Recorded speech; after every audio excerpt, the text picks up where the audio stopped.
3-4 दिन रह गए आपकी शादी में, मुझे लगता है कि ये फोटो आपको देखनी चाहिए एक बार। मैंने तो बोला ये तो मेरा जीजा है जिसने रिश्ता कराया मेरा। अब यहां मैं शॉक था, रियल जीजा। जो रूम सर्विस वाला था उसने दरवाजे को नॉक किया, अंदर से किसी ने देखा, उसने पूछा कौन है, तो उसने रूम सर्विस का था। इस टाइम रूम सर्विस और गलती से एक गाली दी, 5 मिनट तक दरवाजा नहीं खुला, फिर नॉक किया। अब वो भड़बड़ाता हुआ आदमी आया, जैसे ही दरवाजा खुला हम लोगों ने दरवाजे के साथ पुश करते हुए सारे अंदर। मेरा हिडन कैमरा काम कर रहा था और मोबाइल कैमरा मैंने ऑन कर दिया। तो कमरे का दृश्य आप समझ सकते हो कैसा था कि माँ बाप के लिए वो बहुत गलत तरीका था, शर्मिंदगी वाला रूप। तो बाप ने जैसे ही मेरे को देखा रिकॉर्डिंग चली तो हाथ जोड़ के खड़ा हो गया, रिकॉर्डिंग मत करो। ये काफ़ी समय पुरानी बात है कि जब बंटी चोर 10 साल की सज़ा काटकर जेल से बाहर आया तो कई सीनियर पुलिस ऑफिसर्स ने और मीडिया ने मेरे को अप्रोच किया था कि भाई ये इस तरीके का चोर रहा है, बड़ा बहुत ही इंटेलिजेंट चोर रहा है और इसने इतने केस किए और कभी पकड़ा नहीं गया, अभी अपनी पूरी सज़ा काट के बाहर आ गया। ये दोबारा ऐसे क्राइम में ना पड़े तो क्यों ना देशवा जी आप इसको अपने पास रखें। 2000 करोड़ का रेवेन्यू बकाया है कई बकायादारों के ऊपर सेल टैक्स का, और वो लोग मिल नहीं रहे हैं। कुछ लोगों ने शॉप्स बंद कर दी हैं, कुछ लोग भाग गए हैं। उनमें से एक ऐसा बकायेदार है जिसने इवन मर्डर तक कर दिया है। सरकार ने मुझे अप्रोच किया था तो मुझे लगा था कि इसमें काम करना चाहिए। एक दिन मैं देखता हूँ कि मुझे एक लाइट जलती हुई दिखती है घर के अंदर। मैंने कहा इसका मतलब घर में कोई तो है। हमारे पास उस वक्त इंटरटेनमेंट सिर्फ यही जासूसी नावल और ये मधुर कहानियाँ, इस टाइप की सत्य कथाएँ, ये सब मैं बहुत ज़्यादा पढ़ता था। तो वहीं से कहीं से मुझे एक आइडिया मिला कि मुझे जासूस बनना चाहिए।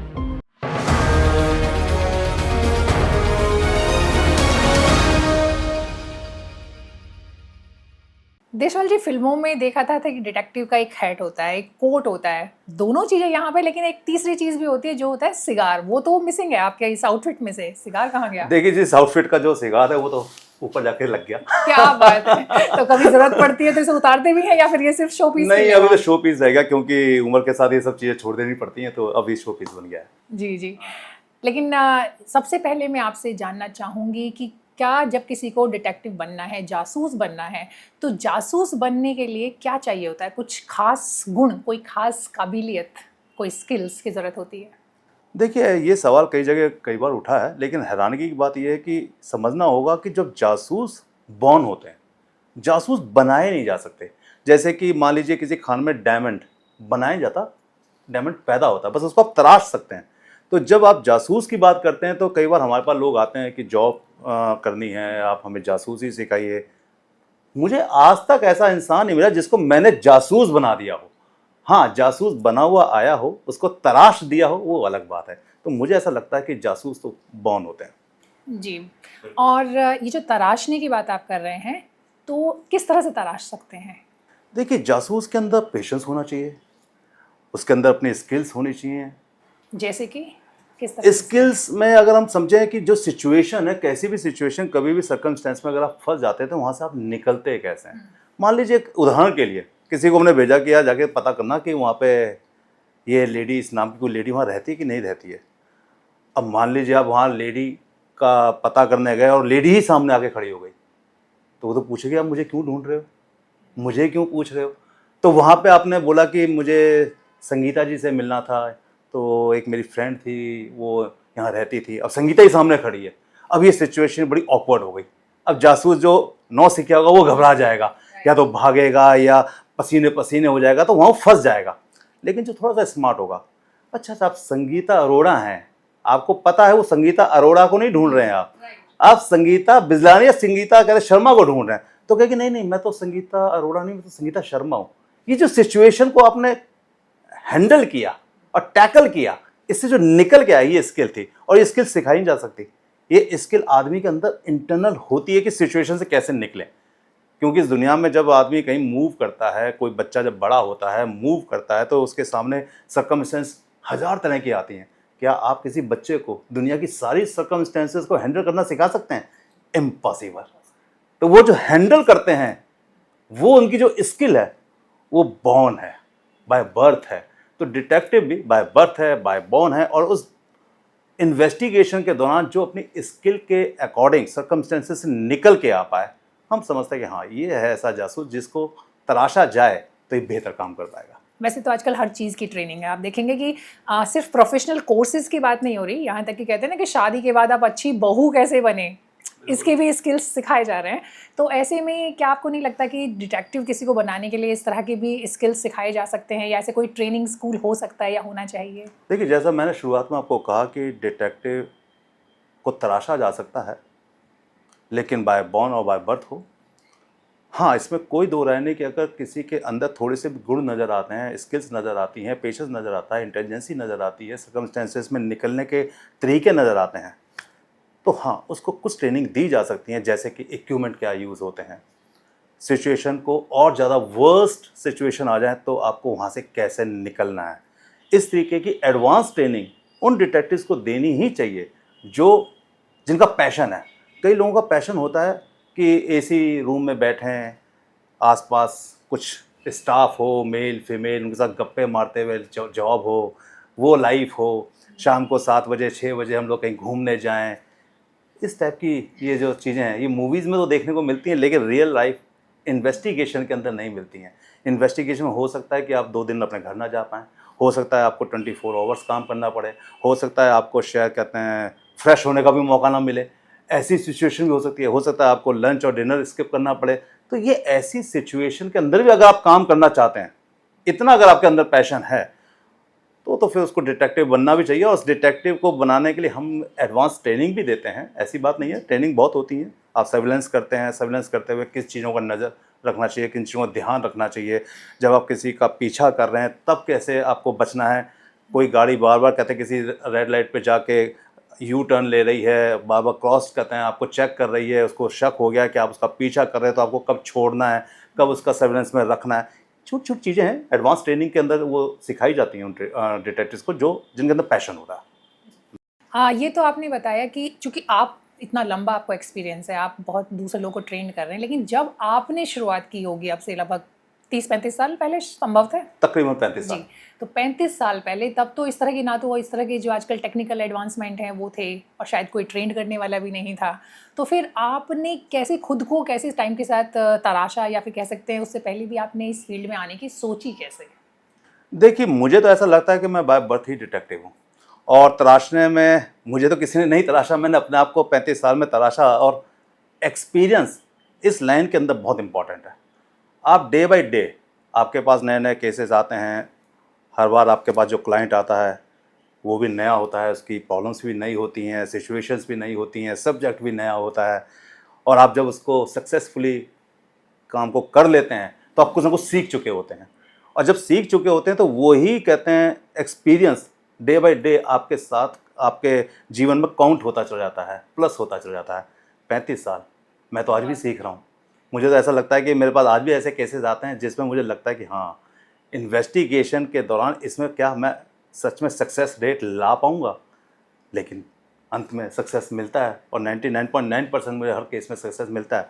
वजह यह है कि शायद एक्सपीरियंस इसके अंदर इतना ज़्यादा काउंट होता है, और मेरा एक्सपीरियंस 35 साल का काफ़ी होता है, काफ़ी 35 ईयर्स एक्सपीरियंस एक प्रोफेशन के अंदर और पैशन के साथ। क्योंकि मैंने इस प्रोफेशन को जब अपनाया था तो इस देश के अंदर बहुत एक आध डिटेक्टिव थे, मतलब डिटेक्टिव प्रोफेशन इस देश के अंदर था ही नहीं जब मैंने अपनाया। बहुत कम लोग, 2-4 डिटेक्टिव थे, जो कि शायद एक हमारे आरसी मदान जी हुआ करते थे, जो अब काफ़ी एजेड हैं, आई थिंक 88 ईयर्स ओल्ड हैं, और इस प्रोफेशन को छोड़ चुके हैं।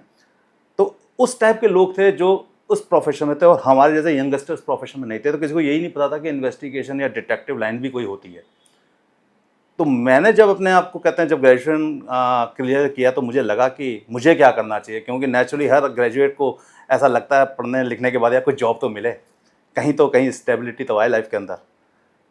तो बस दिमाग में अचानक यही आया कि नहीं यार, मुझे जासूस बनना चाहिए, क्योंकि उस ज़माने में सत्य कथाएँ, मनोहर कहानियाँ जो अब शायद नहीं लोग पढ़ते हैं, तो उस ज़माने में सत्य कथाएँ, मनोहर कहानियाँ और बड़े जासूसी नाटक कहते हैं नॉवेल्स आया करते थे। टीवी और इस टाइप के ओटीटी ये सब तो प्लेटफॉर्म थे नहीं, मोबाइल वगैरह तो थे नहीं, तो लोगों के पास इंटरटेनमेंट भी कुछ नहीं था। तो हमारे पास उस वक्त इंटरटेनमेंट सिर्फ यही जासूसी नावल और ये मधुर कहानियाँ, इस टाइप की सत्य कथाएँ, ये सब मैं बहुत ज़्यादा पढ़ता था। तो वहीं से कहीं से मुझे एक आइडिया मिला कि मुझे जासूस बनना चाहिए। उस ज़माने में करमचंद नाटक भी आया करता था जो दूरदर्शन में बहुत फेमस हुआ था। बहुत लोगों ने तो उसे देखा भी नहीं होगा आज की जनरेशन ने। तो कहीं लगा कि मुझे जासूस बनना चाहिए, और जासूस बनने के लिए अब मुझे टेंशन ये थी कि कुछ सिखाने वाला मार्केट में नहीं था। तो जासूस बनने के लिए मैंने रिकॉर्डर्स लिए। उस ज़माने में टेप रिकॉर्डर आते थे कैसेट वाले, और एक दो डिटेक्टिव जो थे उनको लैंडलाइन पे कहीं फ़ोन किया कि भाई आप कैसे केस करते हैं, उसमें क्या चार्जेस लेते हैं। लोगों से आइडियाज़ लिए, उन आइडिया में अपने आइडियाज़ पुट किए, कुछ अपने आइडियाज़ डाले, और धीरे धीरे मैंने बड़ी बड़ी कंपनियों को अप्रोच किया। कुछ झूठ बोला, कुछ सच बोला कि मुझे 10 साल हो गए इस लाइन में। बस वो झूठ सच बोलते हुए कुछ केस मिले, सक्सेस मिला। और आप हैरान होंगे, एक बहुत अच्छी कहते हैं, मैं आपको एक बात बताता हूँ। पहला केस मेरे को मिला बहुत बड़ी कंपनी का, जिसमें उन्होंने चाहा था कि मैं डुप्लीकेट आइटम्स ढूंढूं जो बनते हैं, और मेरे को 50% में 10,000 रुपीज़ उन्होंने मेरे को एक चेक दिया।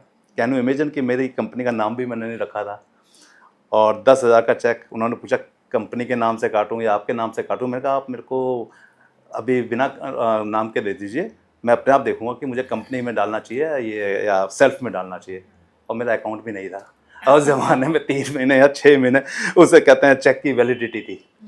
तो मैं बड़ा खुशी से 10,000 के चेक को रोज़ देखता था। काम तो बाद में करना है, उस 10,000 चेक को देखते हुए मेरे को 15 दिन महीना गुजर गया। तो दोस्तों ने बोला कि बॉस इस चेक को डाल दो वरना चेक खत्म हो जाएगा।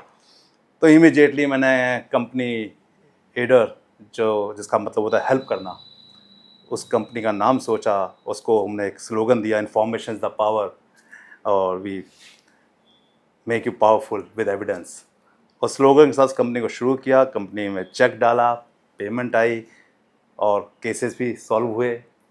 उस ज़माने में वो केसेस मेरे न्यूज़पेपर में छपे, क्योंकि लोगों के लिए बड़ी हैरानगी की बात थी, भाई डुप्लीकेट आइटम बनते हैं, और एक डिटेक्टिव ने कंपनी ने पकड़ा और रेड डाली है। बस वहाँ से फिर जो शुरुआत हुई, तो बस वो सफ़र अब तक वैसा का वैसा ही चलता जा रहा, और हर रोज़ मैं कहीं ना कहीं आगे ही पहुँचता जा रहा। तो आपने जब कॉलेज के बाद सोचा कि मुझे जासूसी को एक करियर के तौर पर अपनाना है, घर से क्या रिएक्शन था? घर वालों को तो पता ही नहीं था जासूसी क्या होती है। नहीं, मेरे फादर आर्मी में थे, कहते हैं उस वक्त वो कर्नल थे आर्मी में, और मदर मेरी हाउसवाइफ थी। ज़्यादा लिटरेट नहीं थी मेरी मदर। लेकिन फादर को जब मैंने फादर को बताया नहीं सीरियसली कि मैं किस प्रोफेशन में जाने वाला हूँ। फादर डेली यही पूछते थे, भाई क्या काम कर रहे हो, क्या नहीं करते। तो डैडी ज़्यादा पोस्टिंग पे होते थे, तो मदर को ही जवाब देना होता था। तो मदर को तुम कुछ ही बोलते कि बस काम ढूंढ रहे हैं। उस दौरान मैं काम करता रहा, और जब अखबारों में 1-2 जगह नाम छप गया, तो मदर को दिखाया, फादर को दिखाया, तो फादर हैरान तो हुए कि क्या तुमने लाइन पकड़ ली बेटा, ये तो कोई लाइन नहीं थी। क्योंकि मैं उस वक्त एक अच्छा स्पोर्ट्समैन था, नेशनल प्लेयर था 100 मीटर, कहते हैं मैं मेरी अच्छी पोजीशन थी इंडिया के अंदर। तो कैरियर तो मेरा स्पोर्ट्स की तरफ जाता, और स्पोर्ट्स कैरियर होते हुए मैं पुलिस को ही ज्वाइन करना चाहता था। लेकिन बाद में ऐसा लगा कि अगर मैं पुलिस को ज्वाइन करता हूँ तो हो सकता है कि शायद मैं बंद के काम करूँगा, और शायद मेरी नेचर में शायद बंद के काम करना नहीं था। तो वो एक जो नेचर थी वो शायद इस प्रोफेशन की तरफ मुझे कहीं पुश कर रही थी कि अपना काम खुद करना है, आज़ादी से करना है, लोगों की मदद करनी है, कुछ चीज़ें सीक्रेटली ढूंढनी है। तो वो जो सब चीज़ें थी, वो पैशन जो था अंदर, जो बाय बर्थ डिटेक्टिव था, वो कहीं ग्रो कर रहा था। बस फादर ने काफ़ी डांटा भी कि बेटा क्या काम शुरू कर रहे हो, और धीरे धीरे जब नाम वगैरह आने लगा, थोड़ा सा अच्छा लगने लगा उनको भी कि हाँ मेरा बेटा शायद ठीक ही कर रहा है। उसके बाद तो फिर कोई प्रॉब्लम नहीं थी। और अगर आज मैं पूछूं कि आप अपने आप को कहाँ देखते हैं इस लाइन में, तो कहाँ मुझे देखते लगता है कि इस लाइन में आज मैं अपने आप को जहाँ देखता हूँ, मैं अगले जन्म में भी इसी लाइन में आना चाहूँगा, और हर जन्म में मैं एक डिटेक्टिव ही बनना चाहूँगा। क्योंकि इस प्रोफेशन में सबसे बड़ी बात यह है कि जो सोसाइटी है, सोसाइटी का जो असली चेहरा है, जो डेप्थ है, जो गहराई है, वो सिर्फ इसी प्रोफेशन में देखी जा सकती है। और दुनिया का कोई ऐसा प्रोफेशन नहीं है जिसमें आप सोसाइटी को इतनी गहराई से समझ पाएँ। यहाँ पे कैसे रिश्तों को तार तार होते देखता हूँ, कैसे एक दूसरों को ठगते हुए देखता हूँ, कैसे बिजनेसमैन एक दूसरे को कहते हैं फ्रॉड कर रहे हैं, कैसे एक ही कंपनी चल रही है उसमें डायरेक्टर अलग कंपनियाँ खोल के चला रहे हैं, चीट कर रहे हैं, एक पार्टनर दूसरे पार्टनर को चीट कर रहा है। ये सब जो सोसाइटी की बुराइयां हैं इसी सिर्फ एक प्रोफेशन में देखने को मिलती हैं। तो अभी आपने बताया कि जो पहला केस था आपका, उसके लिए आपको 10,000 रुपये मिले और आपने बहुत ही सक्सेसफुल तरीके से उस केस को सॉल्व भी किया। तो थोड़ा डिटेल में बताइए कि एक्चुअल में आपने क्या क्या किया उस केस के लिए, उसका जो फाइनल रिजल्ट पाने के लिए। हुआ क्या कि कहते हैं किसी क्लाइंट ने हमें अप्रोच किया कि उनका जो प्रोडक्ट है वो नकली मार्केट में बन रहा है, और नकली जब प्रोडक्ट बनता है तो उसके अंदर जो चीज़ है वो बहुत लो क्वालिटी की डाली जाती है। मैं कंपनी का नाम नहीं ले पाऊंगा, प्रोडक्ट का नाम नहीं ले पाऊंगा, समझते हैं क्योंकि कॉन्फिडेंशियल मैटर्स होते हैं। तो वो प्रोडक्ट के ऊपर जो बोटल्स थी वो नकली कहीं बन रही थी, और उस बोतल के ऊपर जो कहते हैं कंपनी का मार्क था वो कहीं नकली बन रहा था। तो हमने सबसे पहले ये पता किया कि इस तरीके के नकली माल किस एरियाज़ में बनते हैं, और फिर हमने वहाँ पे फैक्ट्रियों को लोकेट करना शुरू किया कि ये फैक्ट्रियाँ जो कहते हैं स्पेशली इस माल की डाई किन किन लोगों के पास है।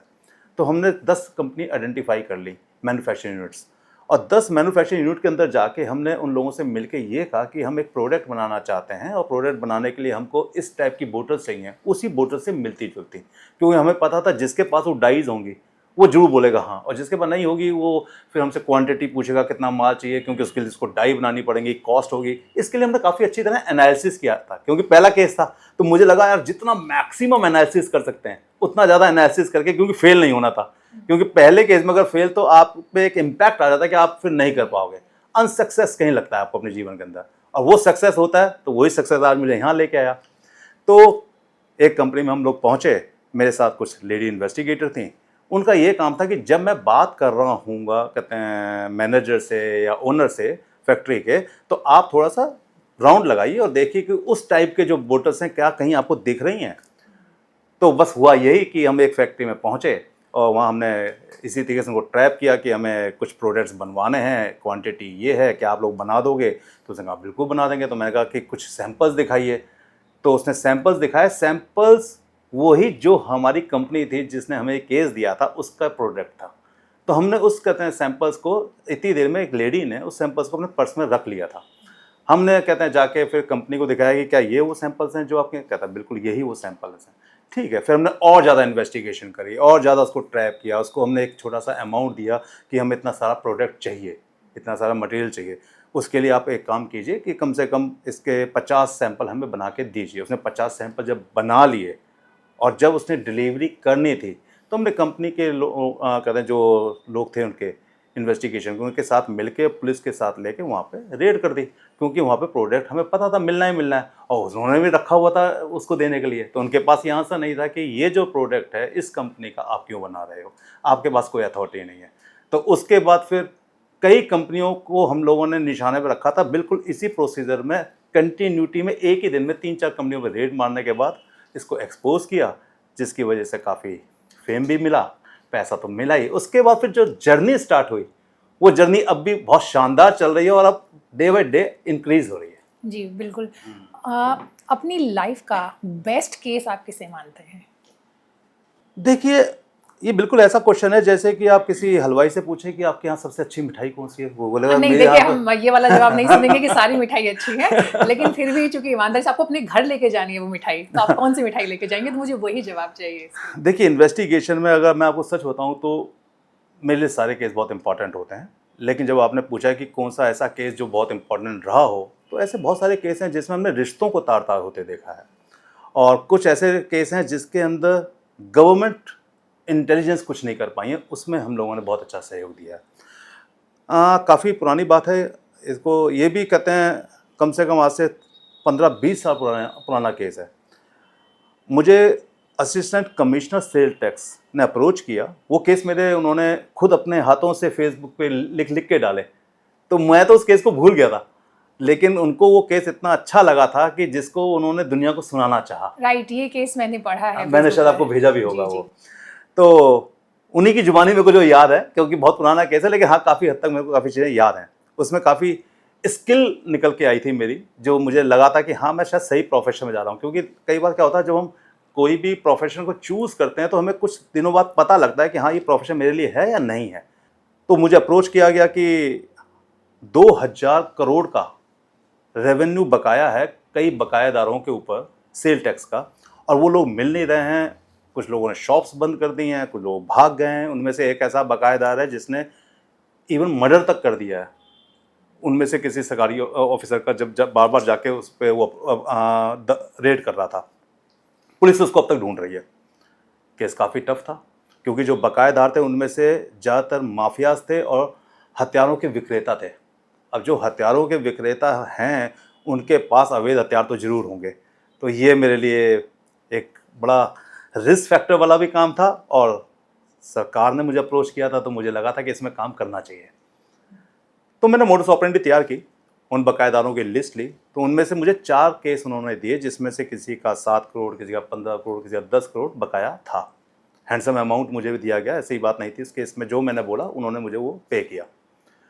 हमने एक मोडस ऑपरेंडी बनाई कि उन बकायेदारों को पकड़ा कैसे जाए, क्योंकि बकायेदारों को तो पुलिस भी नहीं पकड़ पा रही है। बकायेदारों में तो एक मर्डरिस्ट भी है, उसको पुलिस नहीं पकड़ पा रही है। और सबसे बड़ी बात है कि सेल टैक्स की अपनी एक इंटेलिजेंस कहते हैं यूनिट होती है, इन्वेस्टिगेशन यूनिट होती है, वो भी नहीं पकड़ पा रही है। तो नेचुरली केस टफ होगा। लेकिन मेरे पे विश्वास जताया गया था कमिश्नर साहब का कि नहीं आप कर लोगे, आपका बहुत नाम सुना है। तो हमने कहा चलो इसे चैलेंज के रूप में लेते हैं। तो मैंने वहाँ पे क्या किया कि जितने बकायेदारों थे उनके जो मकान खाली करके चले गए थे उनके बिल्डरों से मिला, जो उनके बिल्डर्स थे, कि भाई आपने फलाने का मकान बनाया था, मुझे भी एक कोठी बनवानी है, आपने उनकी और कोठियाँ कहाँ कहाँ बनाई थी। तो वहाँ से कुछ मेरे को इनपुट मिलना शुरू हुआ कि एक का मैंने दिल्ली में कहते हैं मकान बनाया था। तो मैंने कहा अगर मुझे देखना हो आउटलुक कैसा है उस मकान का ताकि मैं समझ सकूँ आप कितना अच्छा, तो उसको एक लालच पैदा हुआ बिल्डर को कि पार्टी हैवी है और मुझे बड़ा काम मिलने वाला है। तो उस कंडीशन में उसने मुझे कुछ इनपुट्स दे दिए। उसी दौरान मैंने उन्हीं बकायेदारों में से एक जो उनका काम करने वाला था, पुराना मुंशी, उसको ट्रैप किया। उसको ट्रैप करने के बाद मैंने उससे कहा कि मेरे को ये इन्फॉर्मेशन चाहिए। अब वो नेचुरली डरेगा। तो अब डर यहाँ 2 तरीके से ख़त्म किया जा सकता है। या तो आप उसको इतना अच्छा लालच दे दो, इतना अच्छा पैसा दे दो, या तो उससे वो डरेगा, कहते हैं अपना डर ख़त्म कर देगा, और या फिर उसको इतना बड़ा डर दे दो कि तेरे को बहुत बड़ा तेरे ऊपर केस बनने वाला है, तू 10-15 साल जेल में रहेगा। मतलब आपको समझना होगा किसी के डर को आप कैसे माइनस कर सकते हो। तो मैंने वहाँ पे सोचा कि ये काफ़ी गरीब है, इसका घर वगैरह देख लिया है, तो उसको एक अच्छा हैंडसम अमाउंट दिया और कहा अगर ये सारी इन्फॉर्मेशन देगा तो मैं तेरे को और अच्छा हैंडसम अमाउंट दूंगा, पता किसी को नहीं चलेगा। उसने भी इन्फॉर्मेशन देनी शुरू कर दी, लेकिन अभी इनपुट बहुत अच्छी तरह नहीं आ रहा था। तो मैंने सेल टैक्स कमिश्नर को कहा कि आप एक काम करो, अपनी इंटेलिजेंस यूनिट के लोगों को फैला दो पूरी मार्केट के अंदर और ढूंढना शुरू कर दो ज़बरदस्ती। तो इससे क्या उथल पुथल मचेगी कुछ, और कहीं ना कहीं ये लोग भागेंगे, कहीं ना कोई इन्फॉर्मेशन जरूर निकलेगी। और वही हुआ। उनमें से मुझे उसी इन्फॉर्मर ने बताया कि काफ़ी पुलिस यहाँ पे आ रही है, क्योंकि उसको सारी बातें नहीं बताई जाती इन्फॉर्मर को, और पुलिस आ रही है, सेल टैक्स वाले आ रहे हैं, और मेरे मालिक का मुझे फ़ोन आया था और वो दिल्ली में है कहीं पे, वो मुझसे पूछ रहे थे कि अब वो जो दिल्ली उसने जैसे ही बोला तो मेरे पे इनपुट बिल्डर से भी आया हुआ था कि दिल्ली में उसकी कहीं कोठी बनाई थी। हमने इमीडिएटली उस कोठी के ऊपर ऑब्जर्वेशन रखी। हम हैरान हो गए कि 15 दिन की ऑब्जर्वेशन के अंदर उस कोठी के ऊपर बड़े बड़े ताले लगे हुए हैं, लेकिन कोई हलचल नहीं दिख रही है। मैंने कहा यार ये कैसे हो सकता है कि इतनी सारी इन्फॉर्मेशन, इतना सारा इनपुट, और यहाँ पे वो लोग नहीं है, और इतने पैसे वाले लोग हैं, इतना पैसे का गबन करके 15 करोड़ का गबन करके, उस जमाने में 15 करोड़, आज के आप ये मान के चलिए कि ज़्यादा नहीं तो 50-70 करोड़ से भी ऊपर की रकम। ताले लगे हैं तो फिर तो लगेगा फर्स्ट किसी का भी जो आएगा दिमाग में यही आएगा कि भाई ठीक है, अभी तो ताला लगा कोई है, नहीं है, कोई नहीं है। लेकिन ये दिल मानने को तैयार नहीं था, क्योंकि दोनों इन्फॉर्मेशन एक दूसरे से मैच कर रही थी। बिल्डर का कि यहाँ कहते हैं उनका घर बनाया, और दूसरा सबसे बड़ा इनपुट था उसके मुंशी का कि मेरे को दिल्ली से फ़ोन आया था कि वो वहाँ दिल्ली में है और मुझसे पूछ रहे थे कोई और इन्फॉर्मेशन बता। तो ये दोनों इनपुट मुझे लग रहा था कि क्या किसी होटल में रुक गए हैं। फिर मुझे लगा इतना टाइम होटल में कोई क्यों रुकेगा, कहीं अपने ऐसे सेफ हाउस में रुकेगा जहाँ पे उसको जल्दी ट्रैप ना किया जा सके या ट्रैक ना किया जा सके। एक दिन मैं देखता हूँ कि मुझे एक लाइट जलती हुई दिखती है घर के अंदर। मैंने कहा इसका मतलब घर में कोई तो है। अब कोई तो है, क्या कोई काम करने वाला है, कोई क्लीनर है, कोई नौकर है, कोई ड्राइवर है, कौन है, ये कैसे पता चले। अब यहाँ स्किल काम कर गई। यहाँ मैंने क्या किया, उनका बिजली का बिल 1 साल का निकलवा लिया। जब 1 साल का बिजली का बिल निकाला तो उसमें देखने वाली बात ये थी कि आज से 2 महीने पहले से जो बिल था वो 0 था, बहुत ही लिमिटेड था, 100, 200, 500 हज़ार रुपये का। लेकिन अब आ रहा था 15,000 रुपये का 2 महीने से। ये जो 15,000 का बिल था एक तभी आ सकता था जब घर के अंदर फ्रिज और एसी सब ऑन हो। तो इससे साफ क्लियर हो गया कि घर के अंदर कहीं लोग रह रहे हैं, तब इतना बड़ा बिल आ सकता है। उसके बाद अब हमने 24 ऑब्जर्वेशन स्टार्ट कर दी। अभी हम लोग 12 घंटे ऑब्जर्वेशन करते थे, रोज़ कहते हैं अपना 8, 9, 10 बजे चले गए, शाम को 6, 7 बजे हमारी टीम हट गई। मगर नहीं, 24 आवर्स रखो, टीम बदलते रहो, 24 आवर्स रखो। तो हमें देखते हैं एक दिन सुबह सुबह एक लेडी वहाँ से गाड़ी लेकर निकलती है। अंदर तो हम झांक नहीं सकते थे क्योंकि उन्होंने सब कर्टन से कवर कर रखा था। लेडी गाड़ी लेके बाहर निकलती है और कहीं सामान लेने जाती है कहीं, और सारा सब्जी वगैरह जितना उसने सामान लेना था अपने घर का कहते हैं यूज़ का, वो सब लेके वापस चल जाती है। गाड़ी का नंबर हमारे पास नोट हो गया था, लड़की की फ़ोटो आ चुकी थी। हमने इमीडिएटली अपने इन्फॉर्मर को बताया उसकी गाड़ियाँ कौन सी थी। तो उसने गाड़ी बताई, तो मैंने कहा ये वाली, तो उसको बोला हाँ ये गाड़ी उन्हीं की है। मैं ये लेडी कहता ये उनकी बहू है। अब सबसे बड़ी बात ये थी कि बहू, उनका बेटा और वो जो भागा हुआ था कहते हैं ओनर, वो तीनों उस कंपनी में डायरेक्टर थे। तो हर हालत में वो लेडी भी अगर पकड़ में आती थी तो वो भी हमारे लिए काफ़ी बड़ा वो था कि हमने किसी को कहते हैं ओनर को पकड़ लिया। तो इमीडिएटली हमने इन्फॉर्मेशन दी। इन्फॉर्मेशन देने के बाद पुलिस आई, वहाँ पे रेड हुई। मुश्किल ये हुई कि रेड होने के बाद सब तो मिल गए लेकिन वो ओनर नहीं मिला। ओनर को शायद कहीं से इन्फॉर्मेशन मिल गई थी या कहीं डबल क्रॉस हो गए थे हम लोग, कि हमारे ही इन्फॉर्मर ने शायद किसी और को बता दिया था कि मेरे को कुछ इंटेलिजेंस वाले लोग हैं, उनको इन्फॉर्मेशन देनी पड़ रही है। तो शायद कहीं ये खतरा तो अक्सर रहता होगा, क्योंकि देखिए जिसको आपने पैसा दे के लिया है तो हो सकता है वो दूसरी पार्टी से भी पैसा हम ऐसे करें। देखिए उस वक्त स्किल इतनी नहीं थी, लेकिन अब स्किल हमारी बढ़ गई है। अब हम लोग क्या करते हैं, पहले इन्फॉर्मर को चेक करते हैं। किसी भी इन्फॉर्मर को अगर हमने पैसा दिया है तो हमारी कोशिश ये होती है कि उस इन्फॉर्मर को हम दूसरे किसी और तरीके से ट्रैप करके कुछ इन्फॉर्मेशन उस आदमी के बारे में मांगे जिसने उसको पैसा दिया है। अगर वो वहाँ पे लूज कर गया और वहाँ पे उसने इन्फॉर्मेशन दे दी कि हाँ मुझे, तो वो हमें आगे इन्फॉर्मेशन देगा, उसमें हमें डाउट है और हम कहीं ना कहीं एक्सपोज होंगे, तो हम उस इन्फॉर्मर को यूज़ नहीं करते। वो हमारा पैसा वेस्ट हो गया, नो प्रॉब्लम।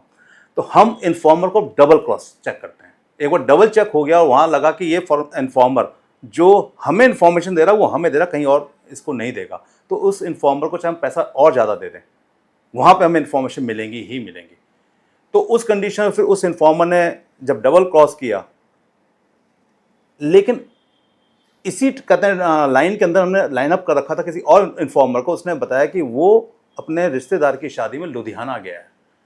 लुधियाना पुलिस को पकड़ा, वहाँ से फिर उस लुधियाना जहाँ शादी में वो अटेंड कर रहा था वहाँ से उसको ट्रैप किया, फिर वहाँ से उसको गिरफ्तार किया। तो इस तरीके से इसमें स्किल्स जो थी, ये जो बिजली का बिल जो एनालिसिस करना था और जो इन्फॉर्मर को ट्रैप करके इन्फॉर्मेशन गैदर करना था, आज मेरे लिए बहुत आसान है। आज से 25-30 साल पहले ये स्किल मेरे लिए उस वक्त बहुत अपने आप ईजाद की हुई स्किल थी। अब तो हर प्राइवेट डिटेक्टिव ऐसी स्किल को यूज़ कर सकता है। तो ऐसी कोई चीज़ें जो आपने उस वक्त की हो, स्पेशली खुद से कुछ डिज़ाइन किया हो, तो वो अगर आप हमारे साथ शेयर करें। देखिए, इन्वेस्टिगेशन में सबसे इंपॉर्टेंट क्या होता है, एविडेंसेस। और एविडेंस आपको कहाँ मिलते हैं, या तो वॉइस रिकॉर्डिंग के अंदर, या ऑडियो रिकॉर्डिंग के अंदर, वीडियो रिकॉर्डिंग के अंदर। अब ऑडियो वीडियो आज तो आपके हाथ में, सबके हाथ में कैमरे हैं, लेकिन आज से 30-35 साल पहले लोगों के पास कैमरे नहीं थे। किसी के मोबाइल में कोई कैमरा नहीं था, मोबाइल ही नहीं होता था। एग्जैक्टली। और मोबाइल जब आए थे तब उसमें कैमरे भी नहीं थे। ये एक लगा हुआ है N95, ये सबसे पहला देश का नोकिया का कहते हैं मोबाइल है जिसके अंदर कैमरा आया था 5 मेगापिक्सल। ये मैंने तब खरीदा था और ये भी आज हो गया होगा मेरे को कम से कम 20 साल पहले। तो ये अब हमने यहाँ लगा दिया क्योंकि कहते हैं ये अब हमारे लिए म्यूजियम में लगाने वाली चीज़ें हो गई। तो उससे पहले ये केस था, तो नेचुरली हम लोगों ने कहते हैं इजाद किए थे अपने खुद के कैमरास। अब आप देखोगे इसमें, अगर मैं आपको दिखाऊं तो यहाँ पे इसकी आई है कैमरे की, लेकिन ये आई आपको दिखेगी नहीं। तो जब इन्वेस्टिगेशन करने कहीं जाते थे और लगता था कि वहाँ पे कोई ऐसी डिटेल मिल सकती है जो हमें लीगल बाउंड्रीज को अप्रोच करते हुए केसेस में मदद करेंगी और हमारे क्लाइंट को कहते हैं मदद करेंगी, तो वहाँ पे इस तरीके के हम कैमरे कहते हैं यूज़ करते थे। जहाँ पे अगर आप देखोगे तो ये पूरा का पूरा इसे हमने खुद अपने हाथों से बनाया, खुद पर्स को कहते हैं कहीं से ख़रीदा, उसमें एक कैमरा लगाया। और ये चाइनीज़ कैमरे थे, लेकिन हमारा काम पर्पस सॉल्व हो जाता था। और इस टाइप के छोटे छोटे ऑडियो रिकॉर्डर्स होते थे जो इतने छोटे होते थे कि अगर मान लीजिए हमने कहीं यहाँ पर लगा दिया, हमारा कहीं चेकिंग भी हो गई तो उसको मिलेगा नहीं। रिकॉर्डर यहाँ लगा हुआ है डबल टेप से, अभी डबल टेप है, इसको हटाइए और यहाँ लगा दीजिए और आप बात कर रहे हैं तो आपके पास ऑडियो रिकॉर्डिंग आ रही है। लेकिन अब तो जैसे BNS आ गया, भारतीय न्याय संहिता, इसके अंदर सबसे इंपॉर्टेंट क्या चीज़ है? Audio video recordings. उस ज़माने में ऑडियो वीडियो रिकॉर्डिंग्स इतनी इंपॉर्टेंट नहीं थी, आज इंपॉर्टेंट है, क्योंकि सरकार भी समझती है कि ये अपने आप में एक बहुत बड़ा एविडेंस है। आज हमारे पास एक से एक इक्विपमेंट है जो मैं अब नहीं दिखा सकता, क्योंकि वो इक्विपमेंट आज की तारीख में चलन में है, तो नेचुरली वो इक्विपमेंट अब नहीं दिखाए जा सकते। अच्छा, तो ये इतने सारे केसेस आपने किए हैं, कभी ऐसा हुआ कि कोई आपको लगता है कि जहाँ पे आप खुद कहीं ट्रैप हो गए हों या कोई खतरा आपको लगा हो या सामने वाले को पता चल गया हो कि कोई उनकी जासूसी कर रहा है, तो कभी ऐसी कुछ चीज़ें आपने फेस की? देखिए, इसमें कोई दो राय नहीं कि जासूसी प्रोफेशन के अंदर एक्सपोज होने का खतरा बना रहता है, और टीम्स भी कई बार ट्रैप हो जाती हैं। लेकिन आप इसे मेरी खुशकिस्मती कहिए या मेरी स्किल्स कहिए, इंटेलिजेंस कहिए, जो भी कहिए, या भगवान की मेरे पे नज़र कहिए, मेरे साथ आज तक ऐसी प्रॉब्लम्स नहीं आई। जबकि मैंने शायद ज़्यादा नहीं तो 20-25 हज़ार से ज़्यादा केस किए होंगे अब तक 35 साल के अंदर, लेकिन मेरे साथ ऐसी प्रॉब्लम नहीं आई। लेकिन हाँ, मेरे इन्वेस्टिगेटर्स एक दो बार कई बार कहते हैं फंसे हैं, और फंसे भी गलती से क्लाइंट की है। क्योंकि होता क्या है, जब हम इन्वेस्टिगेशन कर रहे होते हैं तो कई बार क्लाइंट ना प्रेशर डालता है कि मुझे इन्फॉर्मेशन डे बाय डे दो, रोज़ दो। आज हमने अपने रास्ते बदल दिए, आज हमने अपने तरीके बदल दिए हैं। आज हम लोग टास्क के रूप में केस लेते हैं, टास्क जब खत्म हो जाता है, पेमेंट जब रिसीव हो जाती है, उसके बाद इन्फॉर्मेशन देते हैं।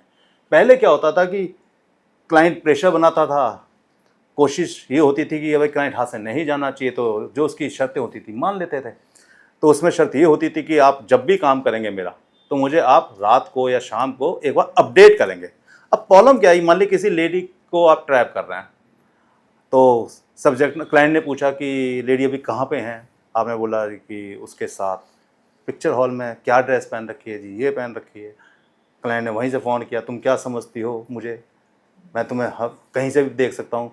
क्लाइंट में तो वो जो डिटेक्टिव वाला पेशेंस है वो है नहीं, तो क्लाइंट में पेशेंस ही नहीं होता है। क्लाइंट तो ये सोचता है मैंने पे कर दिया तो बस अब तो मुझे जो मिलेगा मुझे वो करना है। अब क्लाइंट ने वहाँ पे बोल दिया कि तुम उसके साथ बैठी हो। अब खुद सोचो, ये सब्जेक्ट को पता है कि क्लाइंट को क्या कोई सपने आ रहे हैं क्या, इसका मतलब मेरे पीछे कोई लगा हुआ है। अब वो क्या करेगी, बाहर आके 100 नंबर पे कॉल करेंगे या अपने साथी को बोलेंगे, अपने दोस्तों को बुला लो, मेरे पीछे कोई लगा हुआ है, तो वहाँ पे तो ट्रैप होना ही होना है। अभी कहते हैं गवर्नमेंट ने हमें हायर किया किसी प्रोटेस्ट की रिकॉर्डिंग करने के लिए कि भाई यहाँ प्रोटेस्ट हो रहा है, तो यहाँ पे प्रोटेस्ट में जो मेन चेहरे हैं वो कैप्चर करके दीजिए, ताकि हम उनके ऊपर जो भी अपना कहते हैं ऑफिशियली स्टैंड है वो लें। तो वो 4 दिन प्रोटेस्ट चलना था, तो उनको हर रोज प्रोटेस्ट की कहते हैं डिटेल और वीडियो रिकॉर्डिंग चाहिए थी। क्लाइंट ने प्रेशर डाला कि मुझे रोज चाहिए। हमने कहा कि आपको हम 4 दिन या 5 दिन जितने दिन प्रोटेस्ट होने वाला उसके बाद देंगे। कहते नहीं, मुझे रोज चाहिए, क्योंकि हमें रोज ही समझना है कि इसमें कौन लोग लगे हुए हैं। हमने उनकी बात मान ली, भाई यहीं हमने एक गलती करी। जैसी हमने उनको एक वीडियो रिकॉर्डिंग दी, उन्होंने वीडियो रिकॉर्डिंग दिखाई और अपने उन लोगों को जिनकी फ़ोटोज़ आ रहे थे उनको बोला, नोटिस दिया कि हम कल तुम्हें नौकरी से निकालेंगे या तुम्हारे पर लीगल एक्शन लेंगे, तुम प्रोटेस्ट में थे, तुम्हारी हमारे पर वीडियो रिकॉर्डिंग है। अब नेचुरली आपने ये जब कह दिया प्रोटेस्टर्स को, तो अगले दिन प्रोटेस्टर ने नज़र रखनी शुरू करी कि भाई कहाँ पे कौन है जो हमारी वीडियोस बना रहा है, और ये बात हमें क्लाइंट ने बताई नहीं। तो नेचुरली अब आप कहते हैं कोई जादूगर तो है नहीं, आप हिडन जरूर काम कर रहे हैं, लेकिन उस ज़माने में कैमरे बहुत बड़े हुआ करते थे। अब लड़के ने हेलमेट में कैमरा लगा रखा है, हेलमेट का शीशा हटाया, कैमरा वहाँ से काम कर रहा है, लेकिन जब प्रोटेस्ट ने अच्छी तरह नज़र रखनी शुरू करी तो नेचुरली नज़र पड़ गई उसकी कि यार ये कुछ लड़का ऐसी हरकत कर रहा है जिसमें कि कुछ सस्पिशियस है। तो उसने उसको बोला कि भाई तेरे हेलमेट में क्या है, कुछ नहीं है, कुछ नहीं, कुछ नहीं। उन्होंने दिखाओ ना कैमरा। अब जैसे ही कैमरा है तो उसने कैमरा बोला कैमरा मेरा है, मेरे से क्यों ले रहे हो, कैमरा छीन के हमारा इन्वेस्टिगेटर वहाँ से भागा तो प्रोटेस्टर नहीं पीछे भागेंगे। अब डर ये था कि प्रोटेस्टर अगर पकड़ लेंगे तो हाथापाई में मार भी सकते हैं, कुछ भी हो सकता है। जबकि लीगल हम काम कर रहे थे, क्योंकि गवर्नमेंट से हमने ये लीगल लेटर पे सब साइन लिया था, लेकिन वहाँ प्रोटेस्ट को कौन समझाएगा उसको। वो बच तो गया, इन्वेस्टिगेटर भाग तो आया, और उसने भागते भागते वो रिकॉर्डिंग भी डिलीट कर दी कि अगर पकड़ भी में आ गए तो मेरे खिलाफ कोई केस ना बने या कोई कार्रवाई ना हो पाए। लेकिन उससे हमें सीख मिलती है। मैंने कहा ना कि हम रोज़ अपडेट होते हैं, रोज़ कुछ ना कुछ सीखते हैं। हम 35 साल से सीख रहे हैं, आज भी सीख रहे हैं, क्योंकि क्लाइंट को ये नहीं पता होता कि उसको कब क्या चीज़ चाहिए एग्जैक्टली। क्योंकि निकालनी हमने होती है, रिस्क फैक्टर में हम काम कर रहे होते हैं। तो हमने उसके बाद क्लाइंट को बोला कि आपको बस इतना बताना तो था कि हमने ये प्रोटेस्ट को दिखा दिया। अब प्रोटेस्टर्स को अगर आपने दिखा दिया तो नेचुरली हमें अपनी रणनीति, अपनी कहते हैं मोड्स ऑपरेंडी को चेंज करना था, हमें किसी गाड़ी में लगाना था या कुछ और करना था, लेकिन आपने हमें अंधेरे में रखा। तो प्रॉब्लम इसलिए ये आती है कि हम आज की तारीख में कोई भी टास्क लेते हैं, इन्वेस्टिगेशन रिपोर्ट में साफ क्लियर है कि आपको आखिरी दिन में दी जाएगी और उससे पहले पेमेंट पूरी ले ली जाएगी। तो अब हम खतरे में कम रहते हैं। तो ये जो हज़ारों केस आपने सॉल्व किए हैं, कोई ऐसा एक केस जो आपके दिल के बेहद करीब हो? मैं सक्सेस की बात नहीं कह रही हूँ, कई बार होता है ना कि बहुत बड़ा अमाउंट आपने पकड़ लिया और बहुत बड़े लेवल पे सक्सेस हासिल की, लेकिन कुछ चीज़ें ऐसी होती हैं जो आपके दिल को छूती हैं, शायद उसमें संभवतः वो चीज़ ना किसी की ज़िंदगी को बदलने वाली होती हैं। तो ऐसा कोई केस?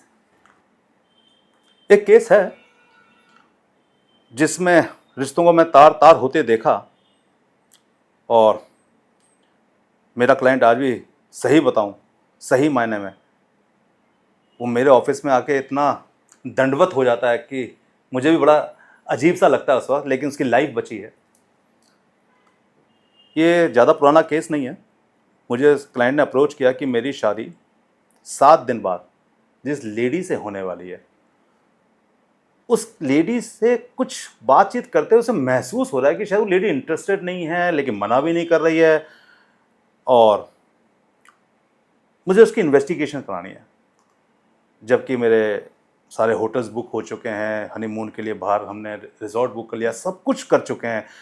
नेचुरली 7 दिन पहले अगर बाद में शादी है तो आप सारे चीज़ें आपकी हो चुकी हैं, खरीदारियाँ सब कुछ हो चुकी हैं, हैवी अमाउंट खर्च हो चुका है। तो मैंने कहा आप इतनी लेट क्यों आए? ये शादी की बात तो आपकी कम से कम 3-4 महीने से चल रही होगी, साल से चल रही होगी। कहता नहीं सर, मेरे को भी पहले 7-8 दिन से, वैसे तो 10 दिन से मेरे को कोई प्रॉब्लम, लेकिन अब 7 दिन ही रह गए, तो मुझे लगता नहीं, एक बार क्रॉस चेक होना चाहिए, मैं प्रॉब्लम क्या है। कहता जब मैं उसे फ़ोन करता हूँ वो हर बार फ़ोन पे ये कहती है मैं बिज़ी हूँ, मैं आपसे बात नहीं कर पाऊँगी, मैं आपको कॉल बैक करूँगी, और कॉल बैक वो कभी नहीं करती। पहली बात तो वो 3-4 फ़ोन उठाती नहीं है, और अगर ज़्यादा फ़ोन कर दूँ तो उसके ये एक्सक्यूज़ेस होते हैं। जबकि जिससे शादी होने वाली होती है उसमें तो एक अलग ही कहते हैं वो होता है कि चाम की, भाई मेरे को फ़ोन आया तो मैं फ़ोन तो सुनूँ कि क्या पूछ रहे हैं, क्या बात, 2 मिनट तो बात कर सकता है आदमी। लेकिन मैं हैरान हूँ कि वो चाम मुझे नज़र नहीं आता है। मैं ठीक है, मेरे से ज़्यादा उम्मीद मत करिए, क्योंकि 7 दिन रह गए हैं, जितना मैक्सिमम मैं कर सकता हूँ आपके लिए करता हूँ। कहता है सर मुझे पूरा विश्वास है, आप बस एक बार क्रॉस चेक कर लीजिए, कुछ गलत होगा तो मेरा जीवन बच जाएगा, अगर कुछ गलत नहीं हुआ तो ठीक है, फिर लाइफ चल ही रही है। हो सकता है रिजर्व नेचर की हो लड़की। मैं ठीक है, हमने 3 दिन उसके ऊपर ऑब्जर्वेशन रखी, मात्र 3 दिन में ही एक ऑफिस का जो बॉस था उसके साथ उसकी इन्वॉल्वमेंट दिख क्या गई। गर्मी होती थी और गर्मी सर्दी के दिन थे, तो जैसे ही कहते हैं वो लंच वगैरह होता था तो वो बाहर आ जाते थे, तो बाहर अपना लंच इकट्ठे कर रहे हैं, हाथ डाल के बातें कर रहे हैं, फोटोज़ देख रहे हैं, मतलब बहुत ही नज़दीकी कहते हैं इंटीमेसी दिख रही थी। तो मैंने कहा यार ये बड़ा अजीब सा सिचुएशन है कि जिस लड़की की शादी होने वाली है वो अपने फैंसी से बात ना करके किसी और के साथ इतना क्लोज क्यों है। शाम को क्या होता है कि वो एक रेस्टोरेंट में जाते हैं, कुछ ऑर्डर करते हैं और आपस में बातचीत करने लगते हैं। जब वो बातचीत कर रहे होते हैं तो मैं कहता मेरा इन्वेस्टिगेटर मुझे फ़ोन करके बताता है कि सर वो नीचे से एक दूसरे की टांग में टांग लगा के बैठे हुए हैं। तो मैं कहा इसकी वीडियो बना लो छोटी सी एक। और अब मैंने क्लाइंट को फ़ोन किया कि आप अब इसको फ़ोन करो, और मैंने अपना क्लाइंट अपने इन्वेस्टिगेटर को बोला तू अपना रिकॉर्डर ऑन कर ले और रिकॉर्डिंग मेरे को भेजता रहे व्हाट्सएप से, और मैं ही अपने क्लाइंट से बात करता हूँ। क्लाइंट ने उसको फ़ोन किया, वो फ़ोन देख रही है, मैं उसको देख रहा हूँ कि लेडी अपने फ़ोन को देख रही है, वो नहीं उठा रही है। फिर वो जेंट्स बोल रहा है किसका फ़ोन है, वो ऐसे दिखाती है, वो मुंह बनाता है साइड में रख, वो साइड में रख देती है। वो 3 बार, मैं कहा आप फ़ोन मारते रहो, देखते हैं ये कब तक फ़ोन नहीं उठाती है, फ़ोन उठा के रिस्पॉन्स क्या करती है। उसने 3 बार 4 बार फ़ोन मारा, तो 4th टाइम उस लेडी ने फ़ोन को पिकअप किया, और क्या परेशान हो, क्यों कहते हैं इतना तंग कर रहे हो, मैं इतनी इंपॉर्टेंट मीटिंग में बैठी हुई हूँ और ये है वो है, और मैं अपने आप आपको कॉल बैक कर लूँगी। और फ़ोन काट दिया और फिर अपना फ़ोन साइड में रख के साइलेंट करके अपना हंसी मजाक करने लगे। अब ये मेरे लिए काफ़ी सिग्नल कहते हैं वो था कि नहीं, यहाँ कुछ गड़बड़ ज़रूर है। मैंने अपने क्लाइंट को कहा कि मैं वैसे तो रिपोर्ट हमेशा इन्वेस्टिगेशन के बाद देता हूँ, लेकिन क्रूशियल टाइम है, 3-4 दिन रह गए आपकी शादी में, मुझे लगता है कि ये फ़ोटो आपको देखनी चाहिए एक बार। मैंने तो बोला, ये तो मेरा जीजा है जिसने रिश्ता कराया मेरा। अब यहाँ मैं शॉक था, रियल जीजा, क्योंकि अगर रियल जीजा यहाँ पे इन्वॉल्व है तो उसके 2 घर बर्बाद हो रहे थे। लड़के की अपनी बहन का घर बर्बाद हो रहा था और यहाँ उसका कहते हैं अपना खुद का घर बर्बाद होने वाला था अगर शादी हो जाती है तो। अब मैं यहाँ बहुत ज़्यादा टेंशन में आ गया कि यहाँ मुझे इन्फॉर्मेशन मैक्सिमम टू मैक्सिमम चाहिए और अब 2-3 दिन में चाहिए। शाम को ही लेडी फोन करती है अपने फैंसी को कि मेरे को 3 दिन अब डिस्टर्ब मत करना, हम लोग कल सुबह दिल्ली से बाहर कंपनी की तरफ से 2 दिन के लिए कंपनी का कोई प्रोग्राम है उसमें जा रहे हैं। क्लाइंट ने मुझे कहा कि पूरी कंपनी के लोग जा रहे हैं तो क्या इन्वेस्टिगेशन होनी चाहिए? मैं 100% होनी चाहिए। क्या बताया? होटल कौन सा बताया? उन्होंने बताया ये वाला होटल बताया, ये 5 स्टार होटल था। हमने इमीडिएटली 5 स्टार होटल को फ़ोन किया कि हम अपनी कंपनी का एक इवेंट आपके होटल में करना चाहते हैं। मैं भी अपनी कंपनी का कहते हैं ओनर बन के, बड़ी कंपनी का ओनर बन के, और इस तारीख को आपके कोई और इवेंट तो नहीं है इस होटल के अंदर, क्योंकि मैं अगर इवेंट करना चाहता हूँ, अगर आप और कोई इवेंट है तो मुझे बता दीजिए। कहते नहीं, हमारे होटल में इन 3-4 दिनों में कोई इवेंट नहीं होने वाला है। अब ये मेरे लिए बहुत क्लियर सिग्नल था कि यहाँ कुछ ना कुछ तो गड़बड़ है, कि यहाँ कोई इवेंट नहीं होने वाला है। हमने 24 आवर्स लड़के पे और लड़की पे ऑब्जर्वेशन रखी। दोनों निकलते हैं सुबह 6 बजे। लेडी रोड पे इंतजार कर रही है अपना सामान लेके, जेंट्स अपनी गाड़ी मर्सिडीज रोकता है, सामान रखता है, ऑब्जर्वेशन शुरू हो जाती है। यहाँ पे मैं लेडी डिटेक्टिव को खुद भी इन्वॉल्व हो जाता हूँ, क्योंकि यहाँ पे क्रूशियल टाइम था और चीज़ें क्लियर हो चुकी थी, लेकिन ये शादी तोड़ने के लिए आपके पास सॉलिड एविडेंस चाहिए थी, क्योंकि अगर इस शादी को विदाउट एविडेंस तोड़ा जाता तो ये केस बन सकता था उस कहते हैं लड़के के ऊपर कि आपने बहुत हैवी अमाउंट मांग लिया और अब आप शादी नहीं करना चाहते हो। और यहाँ पे बहुत सारी प्रॉब्लम्स आ सकती थी, रिश्ते ख़राब हो सकते थे कि मेरे कहते हस्बैंड पे आप शक कर रहे हो, मतलब उसके जीजा पे, और आप पे कोई एविडेंस नहीं। तो ये बहुत प्रॉब्लमेटिक सिचुएशन थी मेरे लिए। तो मैंने कहा इस सिचुएशन को किसी तरीके से भी जाने नहीं देना। हमने इमीडिएटली जब उसको ऑब्जर्वेशन में रखा, और मुझे मेरी टीम आगे थी, मैं टीम के पीछे था, क्योंकि मैं एक्सपोज होना नहीं चाहता था। मैं देखना चाहता था कि किस होटल में जाते हैं, क्योंकि मुझे 100% था कि 2 दिन की अगर बात और इतना सामान तो किसी होटल में चेक इन करने वाले हैं। हो सकता है किसी अपने दोस्त के यहाँ भी जाने वाले हों, कोई सेफ हाउस हो इनका। तो हुआ क्या कि जब लड़कों ने बताया कि कहते हैं जो मिस हो गया सब्जेक्ट, तो वो मेरे लिए बहुत क्रूशियल पोजीशन आ गई कि अगर ऐसे में हाथ से वो निकल गए और 2-3 दिन बाद शादी है और एविडेंस हमारे पास नहीं हुए, क्योंकि चीज़ें हमें नज़र आ रही हैं लेकिन उसको एविडेंशली कहते हैं क्रिएट करना बहुत इंपॉर्टेंट था। तो मैंने गाड़ी का अंदाज़ा लगाया कि अगर उसकी गाड़ी 60 किलोमीटर की स्पीड से अगर चल रही है तो कितनी दूर गई होगी, कितनी देर उसको हो गई है हमारे हाथ से छूटे हुए। अगर मैं गाड़ी को 120 किलोमीटर की स्पीड से अगर दौड़ाता हूँ तो मेरी गाड़ी कितनी देर तक उसको टच कर लेगी। तो तकरीबन मैंने 100 किलोमीटर गाड़ी चलाई, उसके बावजूद मुझे वो नज़र नहीं आए। इमीडिएटली मैंने एनालिसिस किया कि इसका मतलब वो कहीं बीच में ही कोई उनका सेफ हाउस है या किसी होटल में चेक इन हुए हैं, क्योंकि जब 2 दिन की बात हो रही है, इतना सामान लेके जा रहे हैं, तो इससे साफ पता चल रहा था कि वो कहीं ना कहीं किसी होटल में सेफ हाउस में चेक इन हुए हैं। इमीडिएटली वापस गाड़ी यू टर्न ली। 50 किलोमीटर वापस आने के बाद रेडियस खींचा मोबाइल के अंदर कि यहाँ पे कितने आपके 5 स्टार होटल्स हैं, बेस्ट होटल्स, क्योंकि जिस तरीके का बैकग्राउंड था उनका, उससे मुझे आइडिया हो गया था कि वो किसी अच्छे होटल में ही चेक इन करेंगे। और अगर इसको मैं थोड़ा सा गलत तरीके से देखूं तो पता है कि अब शादी के बाद अभी तो 2-4 महीने वैसी मुलाकात नहीं हो पाएगी, तो वो बेस्ट टू बेस्ट अपना टाइम शायद कहीं स्पेंड करना चाहेंगे, तो बेस्ट टू बेस्ट होटल में जाने की उनकी पूरी उम्मीद है। ये एक सोच थी। इन्वेस्टिगेशन में मैंने फटाफट जितने भी होटल्स थे सबको कॉल करना शुरू किया कि मुझे रूम बुक करना है और 3 रूम लेने हैं। मेरे दोस्त का बर्थडे है और एक मेरे दोस्त हैं वो चेक इन भी कर गए हैं आपके होटल में, और ये नाम है क्या वो चेक इन कर गए हैं। तो नेचुरली कहते हैं, मैंने कहा ना पूरी इन्वेस्टिगेशन के अंदर आप किस तरीके से सामने वाले के अंदर लालच पैदा करते हैं वो बहुत इंपॉर्टेंट है। तो होटल वालों को लगा कि भाई ठीक है 3 रूम बुक होने वाले हैं, ये इतना ही तो पूछा है कि इस नाम से चेक इन कर गए। तो जितने होटलों ने क्रॉस करना था कि नहीं हमारे यहाँ तो अभी चेक इन नहीं किए हैं, क्योंकि मुझे एग्जैक्ट 1.5-2 घंटे से ज़्यादा हो चुका था उनको मेरे से मिस हुए, क्योंकि मैं 100 किलोमीटर गाड़ी चला के गया था, 50 किलोमीटर वापस लेके आया था, तो इसमें काफ़ी टाइम जा चुका था। तो मुझे लगा था कि अब तक तो चेक इन हो गए होंगे, क्योंकि होटल में जैसे ही आदमी जाएगा चेक इन होगा। तो इमीडिएटली जहाँ से मुझे क्रॉस मिलता गया कि यहाँ चेक इन नहीं है, वहाँ एक होटल, अच्छा होटल था, 5 स्टार होटल, तो नाम नहीं लिया जाएगा क्योंकि ठीक नहीं होगा। तो उस होटल में मुझे इन्फॉर्मेशन मिली कि हाँ वो अभी आधा घंटा पहले चेक इन हुए हैं। मैं ठीक है, मैं आपके पास आता हूँ और रूम बुक करता हूँ।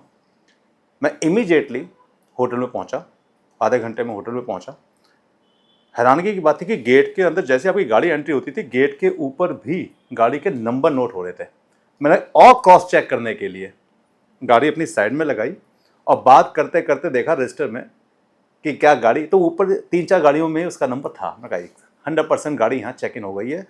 होटल की सिक्योरिटी में भी देख लिया और साथ में होटल के रिसेप्शन ने भी मेरे को कंफर्म कर दिया। अब यहाँ पे रेड हैंडेड पकड़ने का वाला काम था, क्योंकि रेड हैंडेड अगर हम पकड़ते हैं तभी ये इन्फॉर्मेशन मेरे क्लाइंट को सेव कर पाती और लीगल ऑप्शन से भी कहते जो ऑब्लिगेशन थी उनसे बचा पाती। हमने होटल में चेक इन किया, लेडी इन्वेस्टिगेटर मेरे साथ थी। जब हमने चेक इन किया तो सबसे बड़ी प्रॉब्लम ये ऐसे होटलों में क्या आती है कि आप किसी भी अगर फ्लोर पे जाते हैं तो लिफ्ट के अंदर आपका कार्ड लगता है और आपका कार्ड आप ही कहते हैं लाइन के अंदर रिस्ट्रिक्ट होता है, आप हर कहते हैं फ्लोर पे नहीं जा सकते हैं। इस होटल में ये प्रॉब्लम्स थी, तो मेरे को ये जानना जरूरी था कि किस रूम के अंदर वो कहते हैं लोग रुके हैं। तो मैंने ऐसे ही पूछा कि हाँ वो मेरे फ्रेंड चेक इन कर गए हैं, रूम कौन सा दिया उनको आपने? तो बोला हम आपकी बात करा देते हैं। तो वहाँ तो एक्सपोज हो जाते बात करा। मैं रुके मेरे पे नंबर है, मैं खुद ही बात कर लेता हूँ। मैंने उनको होल्ड किया। उसके बाद हम रूम चेक इन किया, रूम में अपने पहुँच गए।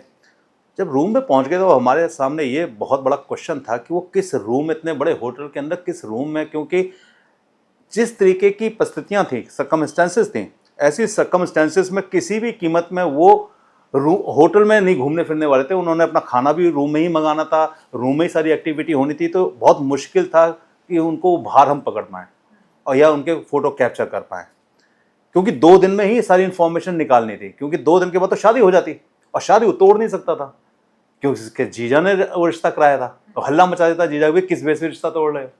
तो एविडेंस बहुत सॉलिड चाहिए थी। ये सारा प्रेशर हमारे ऊपर बहुत ज़्यादा था। हमने शाम को, आपको एक बड़ी हैरानगी होगी कि जब किसी रूम की हम बात करते हैं तो होटल के जो रूम्स होते हैं उनकी इन्फॉर्मेशन कहाँ कहाँ होती है, ये एक नॉलेज की बात है और ये बहुत कम लोगों को पता होता है। किसी भी होटल में कौन कौन किस रूम में रुका है, ये इन्फॉर्मेशन सिर्फ 3 जगह होती है। जहाँ पे लोग लंच ब्रेकफास्ट करते हैं, ठीक है। नंबर 2, जहाँ पे लोग पूल में जाते हैं। नंबर 3, जहाँ पे लोग बार में जाते हैं। अब बार में हम लोग गए, बार में हमने ऑर्डर किया, कहते हैं बियर वगैरह, उनके लिए एप्पल जूस वगैरह, और बात करते करते सामने वाले जो बार में मैनेजर था उसको ट्रैप करना शुरू किया। फिर अगेन लालच बहुत बड़ी चीज़ है। हमने उससे पूछा कितनी सैलरी मिल रही है। हर आदमी अपनी सैलरी से इस दुनिया के अंदर बड़ा परेशान है। किसी को अगर 10 लाख भी मिले, कोई नहीं यार मैं तो 12 लाख डिजर्व करता हूँ, मेरे को बहुत कम दे रहे हैं। तो इस दुनिया में हर आदमी प्रॉब्लम में है। वहाँ भी वही सिचुएशन थी। उसने बोला मेरे को ये सैलरी मिली। मैं क्या बात है, सैलरी से आपका काम चल जाता है? कहता है कहाँ सर इस सैलरी से। मैं ठीक है, हमारा एक होटल बनने वाला है, तुम उसको ज्वाइन करो। तुम्हारा काम करने का तरीका देखा मैंने, अप्रिशिएट किया और खुश हो गया। सैलरी एक ऑफर कर दी गई हैवी, जो कि होटल की दुनिया में कहीं है नहीं, उससे और खुश हो गया। ये सारी चीज़ें उसको इतना खुश कर जाती हैं कि मैंने कहा अच्छा यार, मेरे एक फ्रेंड का कहता है बर्थडे है, जब देखना रूम कौन सा है उसका। तो उसने इमीडिएटली, अब वो इतना फैमिलियर हो चुका था, बातचीत करते करते उसने फटाफट डाला, कहता है सर ये रूम नंबर है। मैं ठीक है, उसको मैंने एक हैवी टिप दी। अब हमारे पास रूम भी आ चुका था। अब हमने इमीडिएटली क्या किया, अपने क्लाइंट को फ़ोन किया कि आप लड़की के माता पिता को रात को 12:30 बजे लेके होटल में पहुंचो। वो बोला सर मेरे साथ कैसे आएंगे वो? मैं कहा उसका रास्ता मैं बताता हूँ। आप उनके घर जाइए, 12 बजे घर पे नॉक कीजिए, वो दोनों बाहर आएंगे। उन दोनों को बोलिए 1 मिनट आपसे कुछ बात करनी है, गाड़ी में बैठिए। भाई आप दामाद होने वाले हैं 2 दिन बाद, वो थोड़ी मना कर देंगे हम नहीं बैठते। वो आपकी गाड़ी में बैठ जाएंगे। जैसे ही आपकी गाड़ी में बैठेंगे आप उनसे उनके मोबाइल ले लीजिएगा कि सर आपको मैंने कुछ बताना है, कुछ समझाना है, आप अपना मोबाइल ले लीजिए। और अपने साथ 2-4 दोस्त और रख लेना और गाड़ी 2-3 रख लेना। कहता डन। उस दोस्त ने, क्लाइंट ने अपने दोस्तों के साथ उस घर पे गया, लेडी से और लेडी के कहते हैं मदर फादर को बुलाया, गाड़ी में बिठाया, उनके मोबाइल लिए, बेचारे ठंड में लोई वगैरह लपेट के आए थे, लेकिन वो समझ चुके थे कुछ ऐसी गड़बड़ है जो बहुत सीरियस मैटर है। तो सब चुप लगा गए, मतलब कुछ बोल ही नहीं पा रहे थे। तो उन्होंने कहा आपको कुछ दिखाना है। वो होटल आ गए। 99% वो समझ चुके थे क्या दिखाने वाले हैं।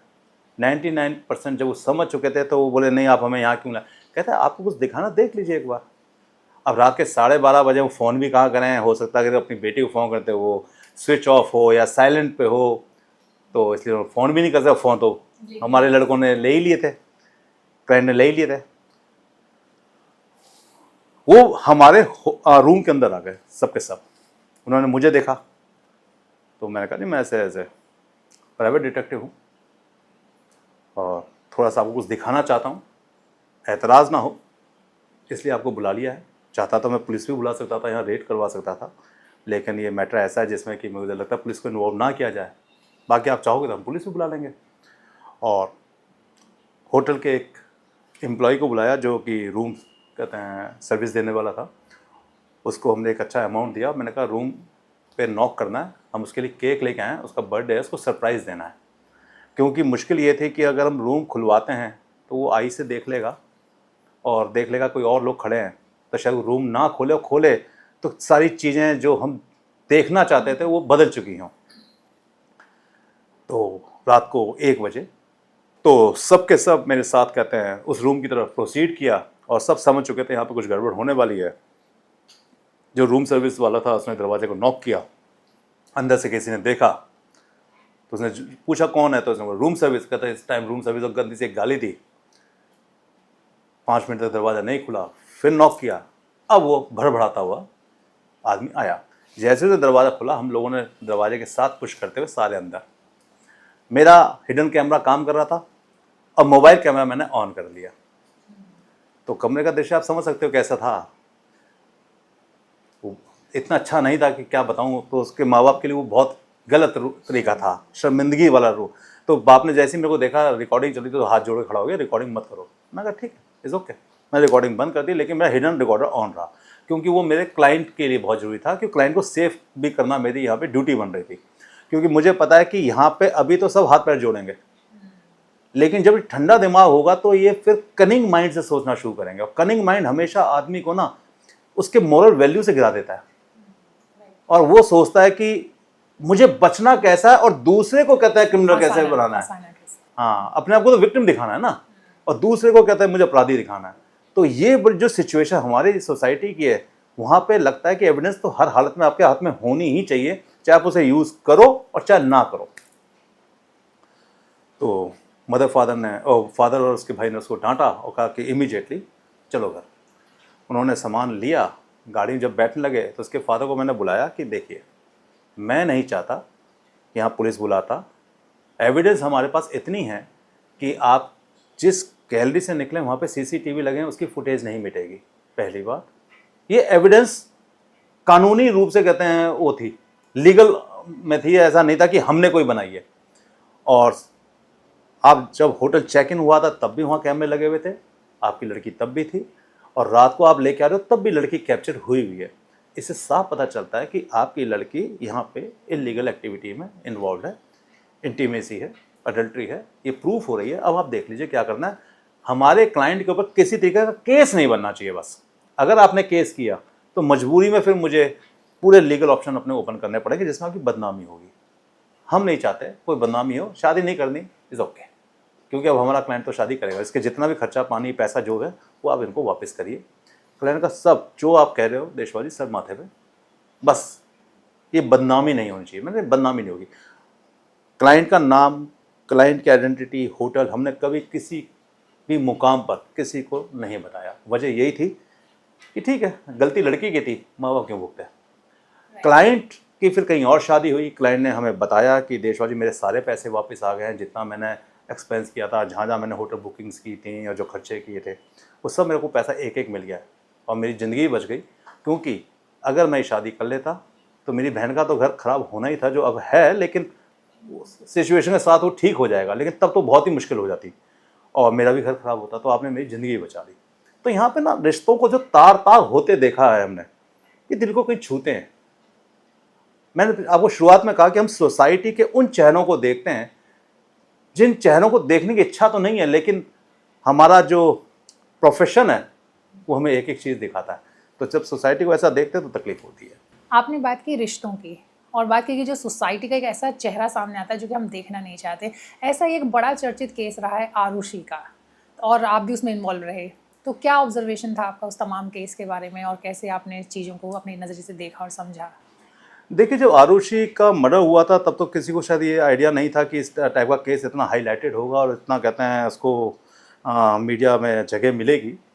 और उस वक्त में बहुत बड़ी एक इन्वेस्टिगेशन बेंगलोर था, और ये उस वक्त मुझे अच्छी तरह याद है, स्टार न्यूज़ जो आज एबीपी, हाँ, तब वो स्टार न्यूज़ हुआ करता था। तब वहाँ से मुझे कंटिन्यूस कॉल आई और कई कहते हैं जो क्राइम थे रिपोर्टर्स, उन्होंने मुझे अप्रोच किया, मुझे लोकेशन पे भी लेके गए, कुछ और टीवी चैनल्स के लोग भी मेरे को वहाँ लेके गए और उन्होंने मेरी एक्सपर्टाइज मांगी। देखिए, वहाँ पे एक बड़ी हैरानगी वाली बात थी उस मर्डर के अंदर, खासकर कि जो सीढ़ी के ऊपर किसी ने ब्लड देखा था, जो सीढ़ी पे आगे जाके दरवाज़ा, जीने का दरवाज़ा जो लॉक था, और उस दरवाजे के पीछे हेमराज की जो बॉडी पड़ी थी, जो एक दो दिन दिखी नहीं थी और किसी मीडिया के ही इंसान ने बताई थी कि वहाँ पे कोई बॉडी देखी है। देखी क्या, उसने ब्लड देखा था शायद सीढ़ी के ऊपर। वो कोई आदमी मर्डर करने की, देखो एक मोडस ऑपरेंडी होती है, आपने मर्डर किया भागेंगे आप, ना कि आप मर्डर करने के बाद एक एक सबूत को वहाँ मिटाएंगे, ये जानते हुए कि जिसका मर्डर हो रहा है उसके माँ बाप अंदर ही हैं, जिसके माँ बाप अंदर है और उसकी बच्ची का मर्डर करके आप एक एक सबूत को मिटा रहे हैं। ये पॉसिबिलिटीज नहीं लगती बाहर के आदमी की, नंबर 1। नंबर 2, उस सीढ़ी के ऊपर आप बॉडी को खींच के लेके गए हैं, ऊपर डालते हैं और फिर ताला घर से लेके आते हैं लगाने के लिए। क्यों, क्या जरूरत है? क्योंकि बॉडी तो सुबह मिलनी है लड़की की, तो रात को तो बॉडी तो कहते हैं हेमराज की मिल जाए तो क्या फर्क पड़ता है, क्योंकि मर्डर तो लड़की का हो चाहे लड़के, दोनों का हो चाहे एक का हो, मर्डर तो मर्डर है।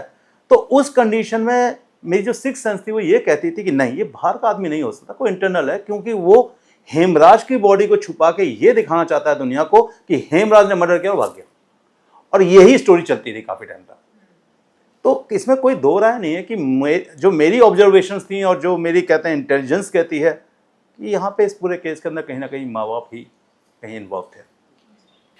एक बड़ा चर्चित केस था बंटी चोर का, और बंटी चोर जो है आपके पास भी आया, आपसे भी जुड़ा, तो वो सब क्या वाकया था, कुछ आप हमारे साथ शेयर करें? ये काफ़ी समय पुरानी बात है कि जब बंटी चोर 10 साल की सज़ा काटकर जेल से बाहर आया, तो कई सीनियर पुलिस ऑफिसर्स ने और मीडिया ने मेरे को अप्रोच किया था कि भाई ये इस तरीके का चोर रहा है, बड़ा बहुत ही इंटेलिजेंट चोर रहा है और इसने इतने केस किए और कभी पकड़ा नहीं गया, अभी अपनी पूरी सज़ा काट के बाहर आ गया है, ये दोबारा ऐसे क्राइम में ना पड़े, तो क्यों ना देशवासी आप इसको अपने पास रखें और इसको इन्वेस्टिगेशन के कोई ऐसे गुण सिखाएं जिससे कि ये आपकी इन्वेस्टिगेशन में आपके काम आए और सोसाइटी के काम आए, इसकी जो स्किल्स हैं सोसाइटी के काम आए। लोगों का सोचना ठीक था, क्योंकि एक अच्छा डिटेक्टिव में कॉन्फिडेंस होना चाहिए, और मेरे ख्याल से क्रिमिनल्स के अंदर काफ़ी कॉन्फिडेंस होता है, तभी तो वो छोटी छोटी सी बात पे इतना बड़ा बड़ा क्राइम कर जाते हैं जो हम लोग सोच भी नहीं सकते हैं। तो कॉन्फिडेंस तो अगर देखा जाए तो कूट कूट के भरा हुआ है क्रिमिनल्स के अंदर। वो भी अपने टाइम में क्रिमिनल तो था ही, लेकिन उसने पूरी सज़ा कर ली थी। तो हमने उसको अपनी कंपनी में रखा, जिसमें कि काफ़ी डिटेक्टिव्स ने ऐतराज़ किया, लेकिन मुझे अभी तक याद है किरण देवी थी, कौन थी, किरण बेदी थी, उन्होंने कहते हैं अखबार में कहा था कि संजीव देशवाल जी का ये जो तरीका है बहुत अच्छा है कि जो इस तरीके के क्रिमिनल्स हैं उनको इस्टेब्लिश किया जाए, उनको रास्ता दिखाया जाए, और क्रिमिनल्स के लिए बेहतर डिटेक्टिव से क्या हो सकता है। तो बहुत अच्छा काम कर रहे हैं, ये कई न्यूज़पेपर में भी छपा था। लेकिन काफ़ी लोगों ने मेरे को कहा कि नहीं, आपने क्रिमिनल को रख लिया, आप क्रिमिनल को आप तरीका बता रहे हो। तरीका नहीं बताना, हर आदमी को जीने का हक है। उसने जो क्राइम किया था उसकी सज़ा वो भुगत चुका था, ऐसे में अगर उसको मदद मिल रही थी तो बेस्ट मदद उसको एक प्राइवेट डिटेक्टिव एजेंसी से मिल सकती थी, और मुझसे बेहतर उसके लिए कौन हो सकता था, तो उसकी मदद की। लेकिन कहते हैं कि इस दुनिया में जिस आदमी ने जैसे जीना है वैसे ही जीता है, वो फिर दोबारा क्राइम की तरफ मुड़ गया, और हमने उसको उसी दिन से अपने यहाँ से निकाल दिया। और वो पता नहीं कहाँ है, हमें कुछ आइडिया नहीं है। देशवाल जी, ये बताइए कि ये जो हैट है, ये आमतौर पे डिटेक्टिव हैट पहनते क्यों हैं? देखिए, जहाँ तक हैट की बात है, ये सिंबॉलिक आइडेंटिटी है। और अगर आप इसे उदाहरण के साथ समझें तो सिंबॉलिक आइडेंटिटी का मतलब ये है कि किसी मंदिर में या किसी शादी में किसी पुजारी को बुलाया जाए पूजा करने के लिए, अगर वो जीन्स और टी शर्ट में आ जाए तो लोग थोड़ा सा ऑकवर्ड हो जाएंगे और सोच में पड़ जाएंगे कि हमने सही पंडित को बुलाया है। तो ये उसकी आइडेंटिटी है कि वो कुर्ता पजामा पहने। तो ऐसी हमारी एक आइडेंटिटी है कि हम हैट पहने, लेकिन मेरे लिए हैट पहनना बहुत ज़रूरी है। उसकी वजह ये है कि मेरा काफ़ी हद तक चेहरा छुपा रहता है, हमारा चेहरे की जो पहचान है वो 100% नहीं होती। और अगर हम इन्वेस्टिगेशन करने जब फील्ड में जाते हैं तो कम से कम उस फील्ड के अंदर हमारा ये ड्रेस कोड तो कम से कम नहीं होता, ये आउटफिट तो नहीं होता।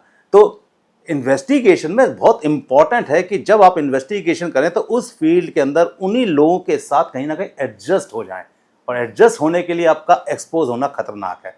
तो एक्सपोज ना हो इसलिए मुझे हैट पहनना ही पड़ता है। अच्छा, ये बताएं कि जब लोग आपसे मिलते हैं तो वो कितना नॉर्मल होते हैं? कि जब एक जासूस की बात करते हैं तो मन में एक इमेज होती है, अरे भाई ये तो जासूस है, ये तो बड़े डिटेक्टिव बने घूमते हैं। तो क्या लोग आप पर ट्रस्ट कर पाते हैं? नहीं, देखिए, इन्वेस्टिगेशंस में कोई दो राय नहीं कि आदमी के दिमाग में आता तो है कि जैसे कोई पुलिस वाले के पास बैठेगा तो उसको टेंशन होगी, पुलिस वाला है मेरा नुकसान ना पहुंचा दे। डॉक्टर वाले के पास बैठेगा तो सोचेगा डॉक्टर से मैं कोई टिप ले लूँ दवाइयों की। तो ऐसी डिटेक्टिव के पास जब ज़्यादातर लोग बैठते हैं तो हमेशा उनका एक पहला क्वेश्चन ही होता है, यार आजकल कैसे केस कर रहे हो, क्या काम कर रहे हो, कैसे करते हो, कैसे इन्वेस्टिगेशन करते हो। क्यूरियोसिटी होती है। अब उस क्यूरियोसिटी का आंसर आप ऐसे नहीं दे सकते हो कि कैसे केस कर रहे हो, कहाँ कर रहे हो, क्योंकि सारे के सारे जितने मैटर्स होते हैं बड़े कॉन्फिडेंशियल मैटर्स होते हैं, तो इसलिए वो कहीं डिस्कस नहीं किए जा सकते। कभी आपके बच्चों ने आपको कभी कोई ऐसी चीज़ शेयर की हो आपके साथ जब वो छोटे रहे होंगे, ऑफ कोर्स स्कूल में होंगे, कि भाई जब वो किसी को बताते हैं कि मेरे फादर जो हैं वो डिटेक्टिव हैं, तो एक अलग तरह का प्रोफेशन है। एक तो हमने फिल्मों में देखा है डिटेक्टिव को, और एक कुछ कहानियों में, किस्से कहानियों में हमने देखा है जो किरदार होता है। तो उसके बाद कहीं ऐसा तो नहीं कि बच्चों को ये थोड़ा अजीब लगता था, या फिर उन्हें एक प्राउड फील होता था कि मेरे फादर ऐसा काम कर रहे हैं? तो किस तरह का रिएक्शन होता है? नहीं, मेरे बच्चों को तो हमेशा प्राउड ही हुआ है, क्योंकि उनको लगता था कि मेरे पिताजी या कहते हैं जो प्रोफेशन है वो दुनिया से बिल्कुल अलग हट के प्रोफेशन है। क्योंकि आप कहीं पे भी जाएं, प्राइवेट डिटेक्टिव लोगों ने आधा तो सुना ही नहीं होता, आधों के दिमाग में पता नहीं कौन सा कहते हैं एक खाका बना होता है कि प्राइवेट डिटेक्टिव होते कैसे हैं। तो बच्चे तो प्राउड फील करते हैं। पैसा कैसा है इस धंधे में? देखिए, पैसा इस धंधे में, दुनिया के हर धंधे में बहुत भी है और कुछ भी नहीं है। आदमी के अपने प्रोफेशन में अपने पैशन के ऊपर डिपेंड करता है कि कितना पैसा है। जहाँ तक मैं समझता हूँ पैसा अथाह है, लेकिन ऐसे भी प्राइवेट डिटेक्टिव्स हैं जो बड़ी बड़ी कंपनियों से काम मांगते हैं। ऐसे भी प्राइवेट डिटेक्टिव्स हैं, जब कोरोना आया था तो उनके पास गुजारे के लिए पैसे नहीं थे, और मैंने एक वीडियो बना के पूरे प्रोफेशन को भेजी थी कि जो ऐसे हमारे इन्वेस्टिगेटर्स हैं जहां उनको इतनी प्रॉब्लम्स आ रही है उनको मदद की जाए। तो आप समझ सकते हैं कि एक टाइम ऐसा जहां मदद मांगी जा रही थी और एक टाइम ऐसा जहां लोग खुल के मदद भी कर रहे थे। तो पैसा तो अथाह है हर प्रोफेशन में, इसमें भी है। कभी ऐसा कुछ भी हुआ आपके सामने कि जब घर के लोग होते हैं, रिश्तेदार होते हैं, तो अब संजीव जी हैं, देशवाल जी हैं, तो जासूस हैं, अरे भाई मेरी अंगूठी खो गई, तो अब देशवाल जी को पूछ लेते हैं, वो ढूंढ देंगे?